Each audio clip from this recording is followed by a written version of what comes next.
दोस्तों अस्सलाम वालेकुम वरहमतुल्लाहि वबरकातुहू। आज एक छोटा सा विश्लेषण मैं आपके सामने रखना चाहता हूँ। आज हमारे देश को दिवाली के साथ साथ एक और भी खुशियाँ मिली है। वह खुशी का नाम है कि अब भारतीय करेगा अंग्रेजों पर राज। जानिए कौन? ऋषि सुनक। ऋषि सुनक जो है भारतीय मूल के रहने वाले हैं, लेकिन आज ब्रिटेन के लोगों ने उन्हें अपना प्राइम मिनिस्टर चुना है। इसमें शक नहीं कि यह खुशी हमें दोहरी खुशी हो जाती है कि पहला खुशी प्रभु श्री राम का अयोध्या लौटना और दूसरा ऋषि सुनक का ब्रिटेन पर प्रधानमंत्री के रूप में काबिज होना। शक नहीं, लेकिन हर बात हमें कुछ और करके बताती है। हर बात हमें यह बताती है कि जिम्मेदारी क्या होती है।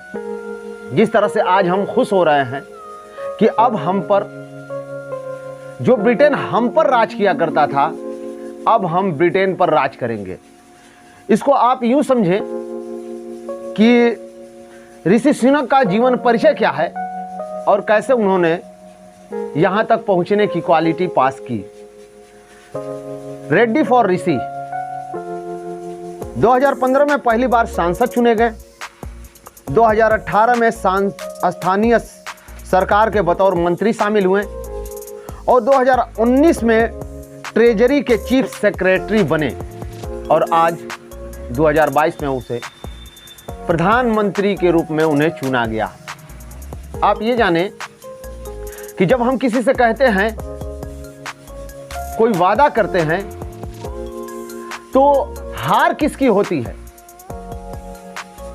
वादा करने वाले की या वादा सुनने वाले की? इस बात को रामायण की चौपाई में बताया गया कि अपनी बातों को कैसे हम सामने कंप्लीट करें, कैसे रखें और कैसे वचन को पूरा करें।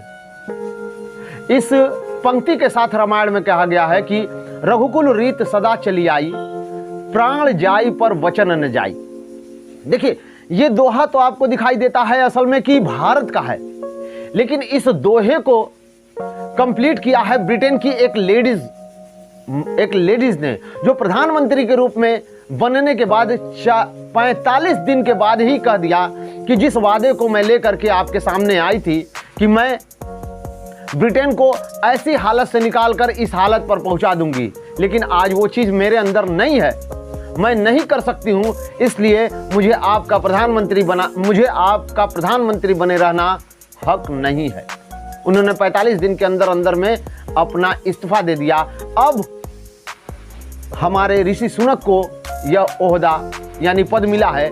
हम देखेंगे कि ऋषि सुनक कैसे इस व्यवस्था को ठीक कर पाते हैं।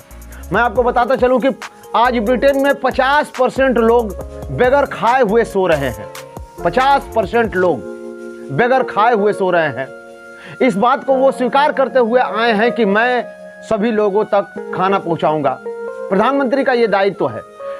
और लोगों ने बताया कि जाड़े का सीजन होने वाला है और ब्रिटेन में बहुत ही कड़ाके की ठंड पड़ती है। वहां बिजली के बगैर लोग नहीं रह पाते हैं, रूम हीटर उनको चाहता है, तो वहां बिजली की भी मांग बहुत ज्यादा है और खर्च जो है वो सरकार व्यय नहीं कर पा रही है। इसको भी देखना होगा। मैं देख रहा था टीवी पर, कुछ लोग डिबेट पे बैठे हुए थे, उन्होंने कहा कि बहुत बहुत कड़ी परिस्थिति में यह देश जो है ऋषि सुनक के हाथ में आया है। अब हमें देखना होगा कि वो इस परिस्थिति को कैसे निकाल सकते हैं, इस विडंबना को कैसे बाहर कर सकते हैं। शक नहीं दोस्तों, एक पद को जब इंसान ग्रहण करता है तो उस पद के साथ जुड़ी हुई जितनी भी परेशानियां होती हैं वो उसे उसके साथ ही मिल जाती है। अब हमें यह देखना होगा कि ऋषि सुनक कैसे ब्रिटेन के लोगों को एक सही स्वस्थ शासन और प्रशासन देख सकते हैं। मैं भारत के लोगों को यह बताना चाहता हूं कि आप इस बात को दिमाग में रखिए कि वहां कोई भारतीय मूल का बंदा शासन नहीं करने गया है, क्योंकि शासन करने के लिए उस पूरे देश को जीतना पड़ता है। जैसे ब्रिटेन के लोग भारत में आकर के लोगों को गुलाम बनाए थे। ब्रिटेन में वहाँ पर जो उन्होंने प्रधानमंत्री की कुर्सी पर आज अपने आप को स्थापित किया है, वो वहाँ के लोगों को जीत नहीं पाए हैं। उन वहाँ के लोगों को इन्होंने ये विश्वास दिलाया है कि मैं आपका सेवक बनूंगा, आपकी सेवा करूंगा। बस इतना ही फर्क होता है लोगों को सोच और समझ में कि यहाँ भी जब ब्रिटेन के लोग आए थे तो यहाँ से अपनी सेवा ले रहे थे, और वहाँ भी जब भारत के लोग गए हैं तो वहाँ भी उनसे वो सेवा ही लेंगे। मैं एक बात आपको बताते हुए चलूं कि भारत के लोगों को कुछ दिन का इंतजार करना चाहिए कि आखिर हमारा जो ऋषि सुनक आज बना हुआ है इस देश का प्रधानमंत्री, कैसे देश उनको स्वीकार करता है।